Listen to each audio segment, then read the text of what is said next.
Number one, I moved my dealer into my spare bedroom to get a discount, mainly on blow, and it blew up in my face because he ended up punching me in the face and helping steal my car.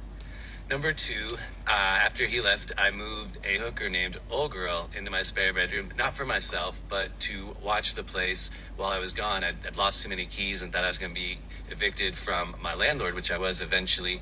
But yeah, I let her watch my place in exchange for doing tricks in the spare bedroom. Also a terrible idea. I ended up having a bunch of my stuff stolen while I was gone, as you can imagine. And number three, I tried to get married while I was technically still married. I was going through a divorce, met this au pair or for a nanny, fell in love super fast, which happens with mania sometimes. Mania can be extremely dangerous, so let's talk about the price of mania. If you're new here, my name is Dr. Kojo Sarfo. I'm your Hollywood mental health expert. I help you learn more about yourself, navigate your way to my profile if you want more information about coaching services, psychiatric services, or if you want to see me in a comedy show.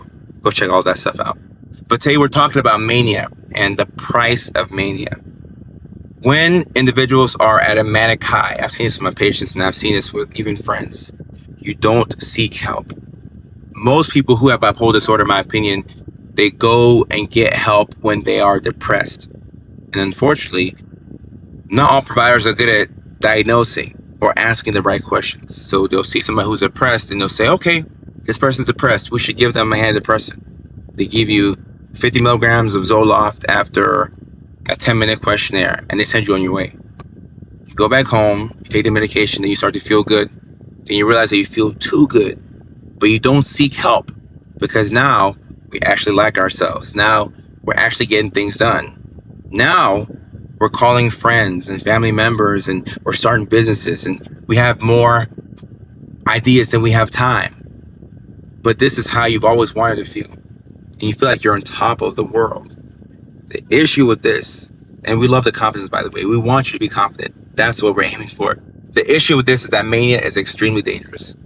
Obviously, depression is dangerous, and unaliving is something that can be seen when you're depressed, and you don't want depression. But mania is extremely dangerous. When you are in a manic episode, you make decisions based off of how you feel and not how you really want to feel. There's a big difference here.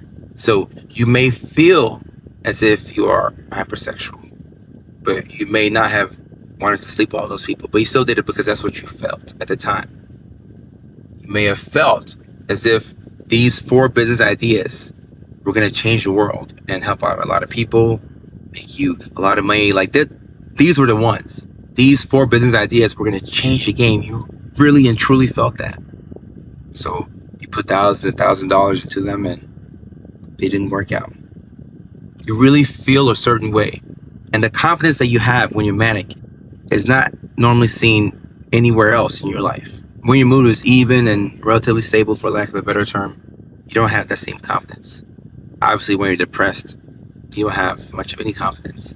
But when you're manic, you feel invincible. You feel like you can't be stopped. I've heard some people describe mania. A good friend of mine described mania as feeling as if you could go into the freeway in Los Angeles, the 405, and just walk through the freeway, not run, but just walk through the freeway and nobody would hit him. He felt like he was indestructible. And that's a powerful feeling. And confidence and feeling good about yourself is one of the keys to succeeding in life. That's the unfortunate thing about mania. And because of this, some people will not seek help when they're manic. And at times you have to rely on your family members and your friends to really help you out. I tell all my patients this. And if I'm talking to somebody like, my good friend who has a bipolar disorder, or if I see somebody after a comedy show, I'm always gonna let them know that if you struggle with bipolar disorder, you may not be the first person to see the signs. You might be talking faster than you normally talk, but you don't realize it because this is just how you've been talking for the past 2.5 weeks. You might be up during odd hours of the night, calling family members and friends, sending memes and text messages and sending updates of your life to friends. Long paragraphs, maybe calling people trying to FaceTime, you're trying to connect because you're up and you're alive and you really feel good about yourself. And you haven't felt good in a long time, but now you actually feel good. So you want to spread some of the love. If there was a way that we could keep that confidence for mania and channel it when your mood is even, I think that would be a game changer. And we can get there. I do believe that when some people are hypomanic, so this isn't full-blown mania. So full-blown mania is become grandiose, you become paranoid, experience psychosis, hearing things, seeing things. You could drive your car super fast when the speed limit is 45. You can do things that are very dangerous. However, when you're hypomanic, you can still do things that are pretty dangerous. The issue with hypomania, in my opinion, is that because your mania is not that aggravated as hypomania, a lot of times you don't end up in the hospital to receive help. Like when I'm working inpatient psych, people who come to the hospital because of a manic episode, you get the diagnosis of bipolar 1 automatically. Anytime a manic episode lands you in the hospital, it's automatically bipolar 1. So for those of y'all who are clocking at home, trying to figure out a diagnosis, just know that if that's why you went to a psychiatric hospital, more than likely they had your diagnosis down as bipolar 1. But with hypomania, because it's not as pronounced, sometimes people don't receive help for it. And hypomania is still a form of mania, so you're still spending more money than you would like to spend, or more money than you have.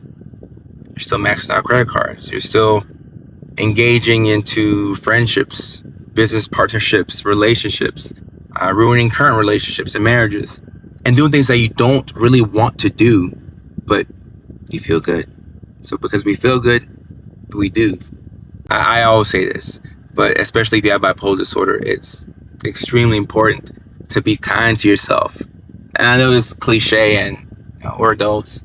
Most of us who are watching are adults, so we probably think that we're too big to be kind to ourselves, but you gotta be kind to yourself, because after the mania is over, what normally happens is a depressive crash, right? So we go up like this, but then we come down like that, right? And during the depressive crash, you're able to see the aftermath of what you've done. You look at the debt, you look at the broken relationships and the broken friendships, and you feel a lot of guilt. Over time, this guilt turns into shame, and now we don't like ourselves. And because we don't like ourselves, it makes it so much harder for us to receive help, because we have all this shame. All this shame. So you're not gonna ask for help or talk to a professional, or even talk to a friend, which would be a good first step. But there's no reason for us to not like the people that we are, regardless of the things that we've done. Mania can be fun, but just be careful. Like I always say, talk to your healthcare provider, and there's no shame in asking for help.